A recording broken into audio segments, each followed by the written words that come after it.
রংপুরের নবাগত metropolitan police commissioner ও জেলা পুলিশ সুপারের সঙ্গে মতবিনিময় করেছেন সাংবাদিক নেতৃবৃন্দ। মঙ্গলবার ২৮ এপ্রিল দুপুরে মেট্রোপলিটন পুলিশ ও জেলা পুলিশ সুপারের কার্যালয়ের পৃথক এই মতবিনিময় সভা অনুষ্ঠিত হয়। রংপুরের আইনশৃঙ্খলা পরিস্থিতি উন্নয়ন এবং পুলিশের কার্যক্রমে স্বচ্ছতা ও গতিশীলতা আনতে সাংবাদিকদের সঙ্গে এই সৌজন্য সাক্ষাৎ ও মতবিনিময় সভার আয়োজন করা হয়। প্রথমে রংপুর মেট্রোপলিটন পুলিশের নবাগত কমিশনারের সঙ্গে বৈঠক করেন সাংবাদিক নেতৃবৃন্দ। এই সময় কমিশনার নগরীর ট্রাফিক ব্যবস্থাপনা ও অপরাধ দমনে গণমাধ্যমের সহযোগিতা কামনা করেন। পুলিশ কমিউনিটি ব্যাংক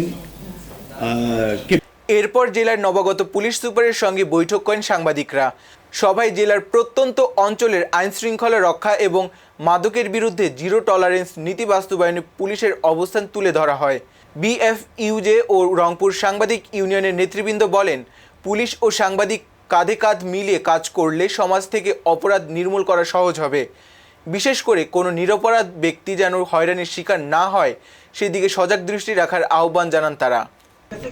আপনি যদি সবাই আরেকটা জিনিস আপনার থানা যারা আছে আপনার আপনার কাছে অনুরোধ থাকবে আপনি প্রথমে আমি আপনাদের সাথে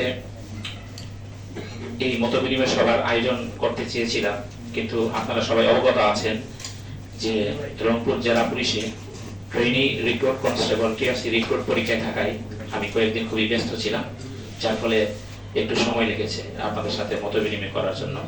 তা খুবই ভালো লাগছে, আমি আমার পূর্ববর্তী কর্মস্থল এয়ারপোর্ট আর্ম পুলিশ ব্যাটালিয়ন, ওখানে আমি অপারেশনাল কমান্ডার হিসাবে আমি দায়িত্ব পালন করেছি। আমি পদায়ন হওয়ার পর আমি গত 23 তারিখে এপ্রিলের 23 তারিখে রংপুর জেলার পুলিশ সুপার হিসেবে যোগদান করি। এই সময় নবাগত পুলিশ সুপার সাংবাদিকদের আশ্বস্ত করেন, তথ্য আদান প্রদান এবং জনস্বার্থে পুলিশ ও সাংবাদিকরা একে অপরের পরিপূরক হিসেবে কাজ করবে। পরে পরে আপনারা কোনো এই মানে ইয়ে করতে হবে, ওটা দয়া করে না করলে আর বিএনপি দায়িত্ব না। Video journalist, global television. বলেন।